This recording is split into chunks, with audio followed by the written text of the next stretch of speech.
Hi everyone, আমি তৌফিক zone থেকে তৌফিক এসেছি আমার ইউটিউব চ্যানেলের প্রথম ভিডিও নিয়ে আপনাদের মাঝে। তো সবাইকে আসসালামু আলাইকুম। আমি এখন আসছি কম্বোডিয়াতে। তো কম্বোডিয়া থেকে আমি মনে করলাম যে আমি আমার চ্যানেলের ফার্স্ট ব্লগটা এখান থেকে শুরু করি। অ্যাকচুয়ালি আমি ইউটিউবে ভিডিও করব বলে অনেক দিন ধরেই ইচ্ছা প্রকাশ করছিলাম, বাট শুরুটা হচ্ছিল না। তো মনে হলো আমি কম্বোডিয়াতে আর বেশি দিন নেই হয়তোবা, তার কারণে মনে করলাম যে ওকে আমি শুরু করি এখান থেকেই আমার প্রথম যাত্রা। তো চলেন শুরু করি। তো বন্ধুরা, আমি চাচ্ছি যে আপনাদের সুন্দর একটা বিচে নিয়ে গিয়ে আমার প্রথম ভিডিওটি উপহার দিতে। তো আমি এই মুহূর্তে আছি একটা কম্বোডিয়ার একটা জনপ্রিয় পার্কে, যেটার নাম হচ্ছে ইন্ডিপেন্ডেন্ট পার্ক। বাট আমি যেতে চাচ্ছি ইন্ডিপেন্ডেন্স নামে একটা বিচ আছে, সেই বিচে এখন।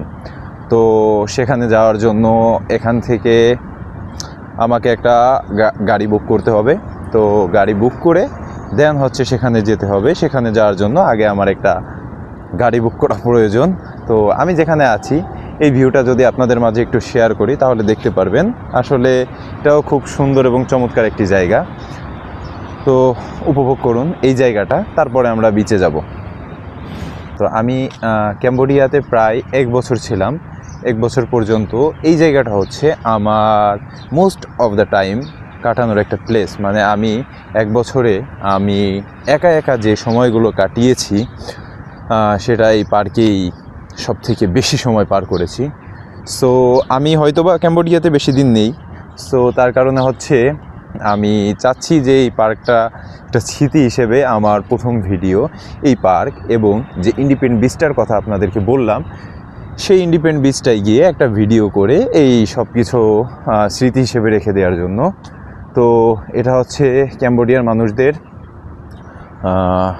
ধর্ম। তারা হচ্ছে এইগুলা নিয়ে ধর্ম অবলম্বী। তারা বিভিন্নভাবে এই ধর্ম পালন করে। এবং ওই যে দেখতে পাচ্ছেন সেটি হয়তো বা একটু পাগল, স্মার্ট পাগল বলা যায় তাকে। সে অ্যাকচুয়ালি বাংলাদেশের পাগলদের মতো না, যাই হোক বাস। তো দৃশ্যটা দেখুন। কম্বোডিয়া আসলে ছোট কান্ট্রি হলেও এরা খুব পরিষ্কারভাবে থাকে এবং খুব গোছালো, বাংলাদেশের মতো না অন্তত। তো দেখুন, প্রায় ইউরোপের একটা ফিল পাওয়া যায়, যদিও বা আমি আমার লাইফে এখন পর্যন্ত ইউরোপে যাইনি। তো সরি গাইস, আমি খুবই দুঃখিত যে আমার কাছে পর্যাপ্ত ওয়াইফাই সংযোগ না থাকার কারণে পাসওয়ার্ডটা বুক দেওয়ার কারণে আমার বিচ থেকে একটু ডিপে আসা লাগছে। তো ওকে, এখন ঠিক আছে। আমি অলরেডি আমার পাসওয়ার্ড বুক দিয়েছি, মেবি পাসওয়ার্ড পেয়েও গিয়েছি। তো গাইস চলো, ইয়েস ব্রাদার, গো। তো আমরা যাচ্ছি এখন ইন্ডিপেন্ডেন্ট বিচে। এখান থেকে বেশ কিছু দূরে বিচটি অবস্থিত। তো আমি একটু ওয়েট করালাম আপনাদের, যে কারণে সেটি হচ্ছে যে যেতে যেতে একটা আলোর আবরণ আসবে, রৌদ্র যাকে বলে রোদ। কারণ বিচের পাশে যদি হালকা রোদটা থাকে তাহলে বিচটা দেখতে অনেক সুন্দর লাগবে, বা পরিবেশটা দেখতে অনেক সুন্দর লাগবে। সো সেই কারণেই একটু ওয়েট করলাম, ওয়েট করে দেন যাচ্ছি। আমি কিন্তু খুব ভোরে বেরিয়ে পড়েছিলাম বিচে যাওয়ার উদ্দেশ্যে। তো চলেন। তো সত্যি বলতে কম্বোডিয়ার কথা বলতে গেলে বলতে হয় যে বাংলাদেশ থেকে অনেক এগিয়ে। কম্বোডিয়া ডিসিপ্লিন মেনটেনের দিক থেকে বাংলাদেশ থেকে অনেক এগিয়ে, ঠিক আছে। মানে চারদিকে রাস্তা বা হাইওয়ে বা যে কোনো কিছুর দিকে তাকালে, পরিবেশের দিকে তাকালে মনে হবে যে কম্বোডিয়া একটা ইউরোপ কান্ট্রি। বাট এখানে অনেক গরিব লোকজনও আছে, গরিব লোকজন, কিন্তু এরা হচ্ছে টাউন প্লেসের দিকে নেয়, এরা আছে বাইরের দিকে। খুবই গরিব তারা, যেমন তারা এমন পরিবেশে থাকে যে পরিবেশে আসলে বসবাস করার মতো উপযোগী না, কিন্তু আবার যে জায়গাগুলো পরিচিত সেই জায়গাগুলো এমনভাবে সাজানো যেটা দেখে মনে হবে যে না, কম্বোডিয়া একটা খুবই ভালো কান্ট্রি। বাট অতটা ভালো কান্ট্রিও না। ওকে, তো কথা বলতে বলতে আমরা প্রায় চলে এসেছি ইন্ডিপেন্ডেন্ট বিচের কাছে।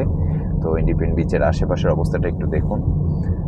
পাসাপে আসলে, পাসাপ বলতে আমরা যে কার বুকিং দিয়ে আসি, এই কার বুকিংয়ের নাম, অ্যাপসের নামটি হচ্ছে পাসাপ। তো আমরা অলরেডি চলে এসেছি, দেখতে থাকুন।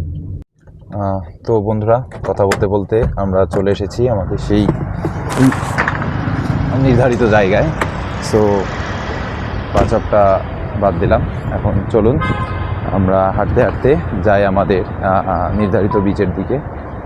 সো চলুন, আমি যদি ব্যাক ক্যামেরা দিয়ে আপনাদের পিছনের দৃশ্যগুলো দেখাই, এটি হচ্ছে ফ্রন্ট সাইড। ওকে, তো আমি যদি আপনাদের পিছনের দৃশ্যগুলো দেখাই, তো দেখুন কত সুন্দর পরিবেশটি। ওকে, তো এই পাশের ভবনগুলো হচ্ছে, এখানে অনেক পর্যটকরা আসে, তো পাশের ভবনগুলো হচ্ছে পর্যটকদের জন্য। তারা এসে বিচের পাশেই হোটেলগুলোতে থাকতে পারবে, এমন একটা পরিবেশ।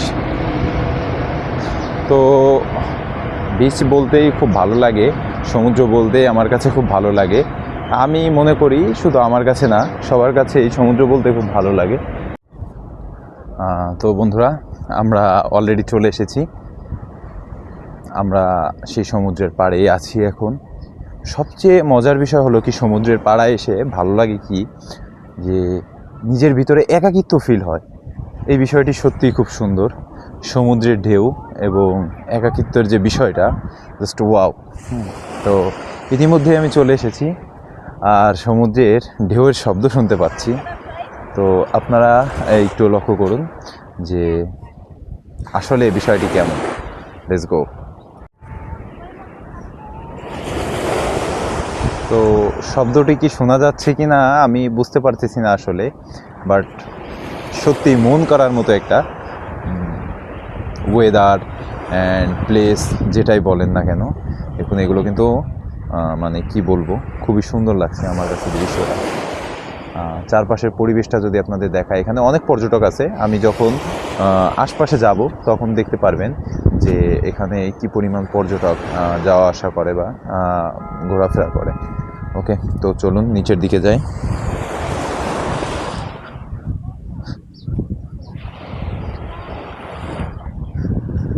তো এটা হচ্ছে সমুদ্রের একদম পাড়টা যাকে বলে। তিন পাশের পরিবেশ দেখুন।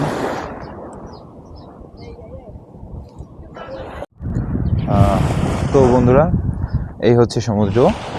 আমি বুঝতে পারছি না যে আমি ফার্স্টে এদিকে যাব আর এদিকে যাব। ওকে, ডান দিকে যাওয়াই মেবি ভালো। চলুন তো যাই আমরা সামনের দিকটা। সমুদ্রের পাড়ে যখন হাঁটতে থাকি, এই বিষয়টা অনেক সুন্দর এবং এই মুহূর্তটা অনেক সুন্দর। খুবই একাকিত্ব লাগে আমার কাছে, সবার কাছে লাগে কিনা আমি জানি না। আর হচ্ছে আমাদের বাংলাদেশে কুয়াকাটা এবং কক্সবাজার যে বীচগুলো বিখ্যাত, সেই বীচ থেকে এইগুলো আলাদা লাগার একমাত্র কারণ হচ্ছে এখানে বাংলাদেশি ভাই ব্রাদার বা বাংলাদেশি লোকজন নেই, যার কারণে এটি সম্পূর্ণ আলাদা। কারণ এখানে একাকিত্বভাবে ঘোরা যায়, একা ঘোরা যায়, চেনা পরিচিত কোনো মানুষ থাকে না। সো সব মিলে একটা অন্যরকম বিষয় আছে অবশ্যই। তো চলুন আমরা যদি একটু ব্যাক ক্যামেরা দিয়ে দেখাই যে সামনে আমরা কোন দিকে যাচ্ছি এবং পরিবেশটা কেমন, তো দেখতে পাবেন। সো এই যে হচ্ছে পরিবেশটা। তো আমরা যাচ্ছি, ও সামনে একটা ল্যান্ডমার্ক আছে, ওইখানে গিয়ে ওইটার উপরে কিছুক্ষণ সময় ওয়েট করব, কিছু দাঁড়াবো। তো কিছুক্ষণ সময় থাকার পরে ওখান থেকে দেন হচ্ছে আজকের ভিডিও শেষ করার পরিকল্পনা করব। তো আমরা হাঁটতেছি, তো চলুন হাঁটতে থাকি। সমুদ্রের পাড় দিয়ে হাঁটলে যে একটা ফিল হয়, সেটা হচ্ছে হাঁটার পরে পায়ের ইয়াটা থাকে। তো হাই, হাউ আর ইউ বং? তো এরা হচ্ছে ক্যাম্বোডিয়ান লোকজন, আবার খুবই ফ্রেন্ডলি, বাট খুবই ফ্রেন্ডলি হইলেও এদের সাথে ফ্রেন্ডলি মেশার কোনো উপায় নেই। তার একটা কারণ হচ্ছে যে এরা ইংলিশ এদের সাথে একবারেই যায় না, এরা ইংলিশের সাথে সম্পর্ক না। যেমন আমরাও খুব একটা ভালো ইংলিশ পারি এমনটা বলা যাবে না, কিন্তু আমরা yes no hello hi good mood এগুলো পারি, বাট তারা এটাও বোঝে না। এই জন্য তাদের ভাষা যদি না বোঝে তো তাদের সাথে কথা বলা যায় না, বাট তাদের অঙ্গভঙ্গিতে মনে হয় তারা খুবই ফ্রেন্ডলি। ওকে, সো যে কথা বলতেছিলাম যে আমি সমুদ্রের এখন এই মুহূর্তে আছি হচ্ছে আমার সাইডে হচ্ছে সমুদ্রের ঢেউ আসছে এবং আমি পাশ দিয়ে হেঁটে যাচ্ছি, এবং আমি যদি একটু ব্যাকে তাকাই যে আমি যে জায়গা থেকে হেঁটে আসতেছি, আমার পায়ের যে ছাপ, আমার পায়ের যে একটা ছাপ আছে সেটা দেখা যাচ্ছে। মানে মনে হচ্ছে এই জায়গা দিয়েই আমি কিছু স্মৃতি রেখে যাচ্ছি, এরকমটা মনে হয় না। আবার ঢেউ আসলে এটাও চলে যায়। ওকে, তো আমরা হাঁটতে থাকি। তো এভরিওয়ান, আমি একটা বিষয় আপনাদের না দেখানো পর্যন্ত আমার নিজের কাছেই নিজের ভালো লাগছে না। সেই জায়গাটা হলো যে কম্বোডিয়ায় কিছু কিছু মানুষ যেরকম বসবাস করে সেটি সত্যিই খুবই দুঃখজনক। যেমন আমি যদি আপনাদের একটু দেখাই যে তারা কিভাবে বসবাস করছে, তো আপনারা এটা দেখে আপনাদের অনুভূতি কেমন হবে আই ডোন্ট নো, বাট আমার দেখানো উচিত। সো দেখুন, এই যেই হচ্ছে সমুদ্র, আর এই যে হচ্ছে কিছু মানুষের ঘরবাড়ি বলতে হ্যাঁ যেটা ভাবতেছেন এটাই ঘরবাড়ি। ওই যে দেখা যায় মশারি, আমাদের বাংলা ভাষায় যেটাকে বলে মশারি, তো ওইটা হচ্ছে থাকার জায়গা। দেন সমুদ্র থেকেই কিছু মাছটা যা পাইবে এটা নিয়েই ওই যে হচ্ছে ফ্রাই করার জায়গা, ফ্রাই করে। এবং এই যে তাদের পারিবারিক সব পরিবেশ, লাইক দেখুন, দেখে মনে হবে হাস্যকর, বাট না, এটাই কিন্তু একটা মানুষের ঘর বাড়ি বা পরিবেশ, থাকার মতো পরিবেশ গড়ে উঠেছে এখানে। এদের লাইফ অ্যাকচুয়ালি আমি কি বলবো আমি বুঝতে পারতেছি না, তবে মনে হয় খুবই কষ্টের। হ্যাঁ, যা থেকে আল্লাহ তাআলা আমাদের অনেক ভালো রাখছে আলহামদুলিল্লাহ। তো চলুন অন্য প্রসঙ্গে যাই, এইগুলো সম্পর্কে কথা না বলি। তো আমরা ইতিমধ্যেই চলে এসেছি যে জায়গাটা আপনাদের আনতে চেয়েছিলাম। মানে এটা হচ্ছে সমুদ্রের উপর দিয়ে একটা ল্যান্ডমার্কের মতো করা আছে, লাইক ওখানে গিয়ে মানুষ দাঁড়াইতে পারে বা অন্যরকম একটা ফিল নিতে পারে।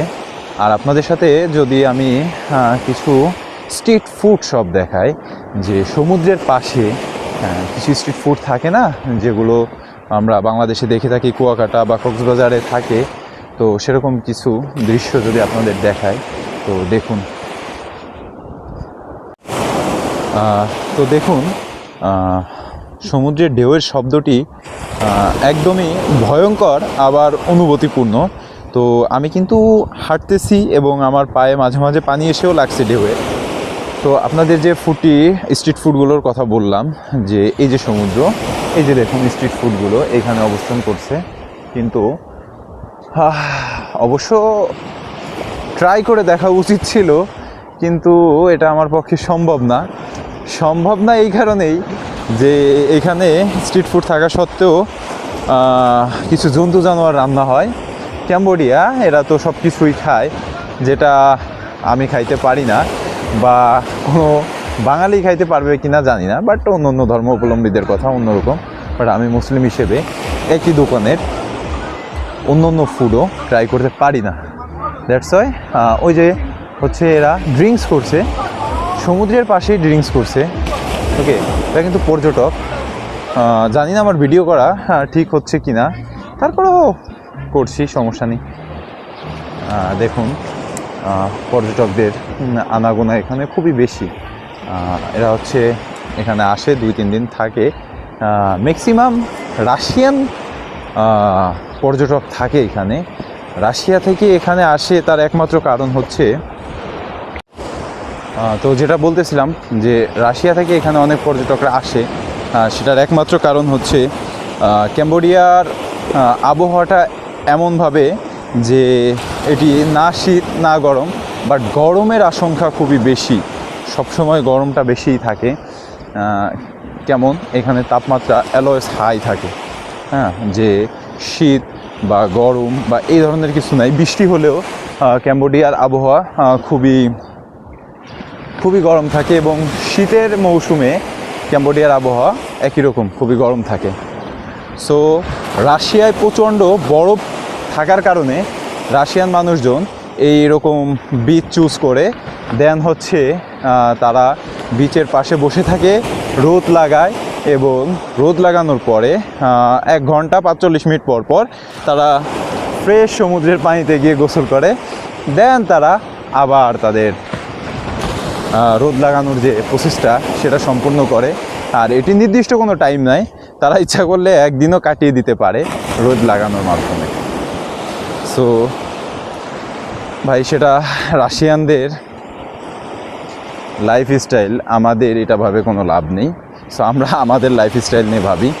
আমরা এখানে বাইরে বেরোলে খুবই গরমে দিন কাটাই, যদিও এখন সকাল, এখন রোদের আবহাওয়াটা ওরকম আমাদের উপরে পড়ে নাই, মানে আমার উপরে পড়ে নাই আর কি, কারণ রোদটা এখনও আসে নাই। রোদটা আসলে হয়তো বা এত রিফ্রেশলি কথা বলার অবস্থা আমার থাকতো না। সো না আসলেও অতি শীঘ্রই রোদটা চলে আসবে। সো তার আগেই আমি চাচ্ছি আমাদের ভিডিওটা সম্পূর্ণ করার। তো আমরা সেই কাঙ্ক্ষিত জায়গাটিতে চলে এসেছি, চলুন আমরা সেই জায়গাটা এনজয় করি। সো আপনাদের একটা জায়গা আনার কথা ছিল, তো সেই জায়গায় আমরা চলে এসেছি এবং যাচ্ছি। এই জায়গাটা হচ্ছে সমুদ্রের উপরে কিছু একটা রাস্তার মতো তৈরি করা হয়েছে, যে একটা ফিল নিতে যে আমি সমুদ্রের কিছু অংশে যাচ্ছি, বাট যাওয়ার পরে আমি সমুদ্রের উপরে দাঁড়িয়ে আছি কিন্তু সমুদ্রের পানিতে না। সো দেখতে থাকুন, আমরা শেষ পর্যন্ত যাব এখানের। তো শেষ পর্যন্ত ভিউটা আপনাদের সাথে যদি আমরা উপভোগ করি তো কিছুটা এইরকম, এবং চারপাশের সুন্দর। অলরেডি কিন্তু রোদের আবহাওয়াটা চলে আসতেছে আস্তে আস্তে। তো রোদটা চলে আসছে, যদিও আমার কাছে খুব ভালো একটা ক্যামেরা নাই, থাকলে এই রোদে ওয়াও, জাস্ট ওয়াও লাইফের একটা ভিডিও হইতো। সো যেহেতু নাই, সেহেতু আফসোস করেও লাভ নাই। চলুন যা আছে এই দিয়েই করতে হইব। আমরা অলরেডি চলে এসেছি এবং শেষ পর্যায়ে চলে এসেছি। চলুন শেষ পর্যায়ে গিয়ে আমরা যে ফ্ল্যাগটা দেওয়া, যে এটার ওই পাশে যাওয়া অ্যাকচুয়ালি বারণ, যে সমুদ্রে যারা গোসল করে অথবা যারা নামে তো তাদেরও যাওয়া ওই পাশে নিষেধ। সো সেই ফ্ল্যাগটি যদি আমি আপনাদের দেখাবো অবশ্যই। Just wait a minute. তো আমি শেষ পর্যায়ে চলে এসেছি। আমি যেখানে আসতে চেয়েছিলাম তো ঠিক সেইখানে দাঁড়িয়ে আছি। হালকা মৃদু রোদ আমার মুখে লাগছে এবং আমি অনুভূতি করছি যে আসলে গরমের একটা ফিল আমি পাইতেছি এখন থেকেই। সো বেশি টাইম আর যে ভিডিও লং করা যাবে না এটা আমি বুঝতে পারছি। তো দেখুন, আমি সমুদ্রের উপরে দাঁড়িয়ে আছি, সমুদ্রের অনেকটা ভিতরের দিকে, বাট আসলে এই অনুভূতিটা আপনাদের বলে বোঝানো যাবে না জাস্ট কেমন। তবে ইচ্ছা করতেছে খুব স্পিড বোট রাইড করতে, বাট অ্যাভেলেবেল স্পিড বোট নেই, মানে তারা এখনও আসে নাই। আমি তো খুব সকালে আসছি, আর এখন বাজে 6টা ক্যাম্বোডিয়ান টাইম, সকাল 6টা এখন। কিন্তু সকাল 6টা হলেও ক্যাম্বোডিয়ানরা এখনও আসেনি, যদিও তারা খুব সকালে, তাদের নীতি হচ্ছে তারা খুব সকালে ঘুম থেকে উঠবে, ঘুম থেকে উঠে তারা চলে আসবে তাদের নির্ধারিত যে কাজ আছে জীবিকা নির্বাহে। তো স্পিডবোট যাদের সংরক্ষণে থাকে সেটাও একটা জীবিকা নির্বাহের কাজ। তো তারা এসেছে কিছু লোক, কিন্তু পর্যটকদের দখলে আছে, যার কারণে আমি পারতেছি না। সো এটা আমি দেখাইতে পারলাম না আপনাদের। সো তাহলে চলুন আমরা যেতে যেতে বাকি কথা বলি। আমরা একটু সামনে গিয়ে ভিডিওটা শেষ করব আপনাদের একটা ইনফরমেশন দিয়ে। So let's go. তো স্পিডবোটটা যদি আমি দেখাই, তারা হচ্ছে এইভাবে, আমি যদিও আগে প্রচুর ড্রাইভ করেছি। সো এখন এই মুহূর্তে পারতেছি না, কারণ এই একটা বোটই অ্যাভেলেবেল আছে যেটা তাদের দখলে আছে। সো আমি চাইলেও পারতেছি না ড্রাইভ করতে। Really bad luck. সো যাই হোক, আফসোস করে লাভ নাই, চলুন আমরা আমাদের যাত্রা শুরু করি। তবে এটা খুবই ইন্টারেস্টিং। সো আমি যখন প্রথম বোট রাইড করি তখন এর একটা মজার একটা গল্প আপনাদের সাথে শেয়ার করতে ইচ্ছা করতেছে। তো আমি এর ক্যাম্বোডিয়া আসার আগে পরে আমি কখনোই বোট রাইড করিনি। সো আমি যখন করতে গিয়েছি, তো আমি যে রাইডার আছে, তো তাকে আমি বলেছি যে আপনার আমার সাথে আসা লাগবে না, মানে বিপাকনামি যাকে বলে আর কি। তো ওকে, আমি সব কিছু ঠিক করে যখন আমি একটু দূরে গিয়ে ঢেউয়ের উপর দিয়ে ওইটা মানে ঘোরাইতে গেছি, সো আমি বোট থেকে পড়ে গিয়েছি। তো তারপর হচ্ছে বোটটি স্টার্ট অবস্থায় ছিল, তো তারা হচ্ছে অন্য বোট নিয়ে সেটিকে কন্ট্রোল করে। সো তারা বেশি কথাও বলেছিল আমাকে, তো আমি যাই হোক, এটা হচ্ছে একটা স্মৃতি, সব জায়গায় একটা স্মৃতি থাকা দরকার, তো একটা স্মৃতি হিসেবে থাকবে এটাও। এইখানে আসতে আমাকে না করছিল যে এখানে অনেক পর্যটকরা থাকে, সো এখানে তারা ভাবছিল আমি ফটো তুলবো বা তাদের ফটো নিব, বাট না, সেরকম কিছুই না। তারপরে বলল ওকে আপনি যেতে পারেন। তো আমি তারপরে হচ্ছে আসলাম। তো এই জায়গাটা হচ্ছে এই যে এইগুলো হচ্ছে রিসোর্ট। হ্যাঁ, তো এইখানে এটা বুকিং করার পরে এই রিসোর্টে এক রাতের জন্য 25 থেকে 30 টাকার মতো প্রায় দিতে হয়, গুনতে হয় আর কি। এখন 25 থেকে 30 টাকা বলতে আমাদের দেশের 25 থেকে 30 টাকা নয়, ডলারে 25 থেকে $30, যেটা হিউজ বলা যায় আমাদের দেশের সাথে কম্পেয়ার করলে। সো চলুন দেখুন। সো আমরা একটা রিসোর্টের সামনে দিয়ে এখন ভিডিও ক্রিয়েট করতেছি। দেন হচ্ছে সমুদ্রের সাথেই এই রিসোর্টটাই মেলানো, যে যারা আর কি রিসোর্টটি বুক দিয়ে আসবে তাদের জন্য এটা সময় কাটানোর জন্য খুবই একটা বেস্ট একটা জায়গা। জাস্ট আপনাদের যদি জায়গাটা আমি না দেখাই আপনারা বিশ্বাস করবেন না এই জায়গাটা কত সুন্দর। ঠিক আছে, সো দেখতে থাকুন এই ভিউটা। দেখুন গাইস, আপনারা যে এটা আসলে কত সুন্দর উপরের ভিউটা যদি দেখেন, জঙ্গল, তার উপরে হচ্ছে আপনার এমন যদি একটা রিসোর্ট থাকে, আবার পাশে হচ্ছে সমুদ্র, তাহলে জাস্ট না ভোলার মতো একটা পরিবেশ। আপনি যদি এখানে এক সপ্তাহ থাকেন, তো আপনি এক সপ্তাহ এখানের প্রেমে পড়ে যাবেন। তো আপনি আপনার পার্সোনাল লাইফ থেকে হারিয়ে যাবেন, এটা কনফার্ম, এটা আপনি ভেবে রাখতে পারেন। সো চলুন দেখা যাক। দেখুন উপরে কিন্তু একটি ভয়ঙ্কর জঙ্গল, এবং একটি ভয়ঙ্কর পরিবেশ। সো এইখানে উপরে যাওয়ার একটি দিক নির্দেশনা দেওয়া হচ্ছে। সো এটা আমি আপনাদের সাথে পরবর্তী কোনো একটা ভিডিওতে আলোচনা করব, যে আসলে এই জঙ্গলের বিশেষত্ব নিয়ে বা জঙ্গলের রহস্য নিয়ে। চলুন আমরা আপাতত সমুদ্রটাকে এনজয় করি।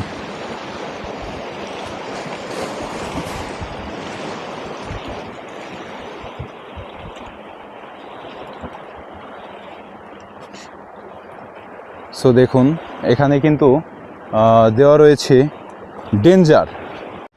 তো এই কারণেই হচ্ছে আমি ব্লগটি অন করেছিলাম, যার কারণে এখন শেষের পর্যায়ে আসছি। তো চলুন আমরা শেষ করার প্রস্তুতি নিই। তো এই ছিল হচ্ছে ক্যাম্বোডিয়ায় ইন্ডিপেন্ডেন্ট বিচটা। তো আমি ইতিমধ্যে আপনাদের সাথে এটি পর্যালোচনা বা ব্যাখ্যা করেছি যে কি ছিল ইন্ডিপেন্ডেন্ট বিচ, বা আসলে এই ইন্ডিপেন্ডেন্ট বিচের ভিউ কেমন। আসলেই অস্থির। তো এখন রোদ ওঠার কারণে, রোদ অলরেডি চলে আসতেছে, যে কারণে আমি আমার ভিডিও আর কন্টিনিউ করতে পারতেছি না।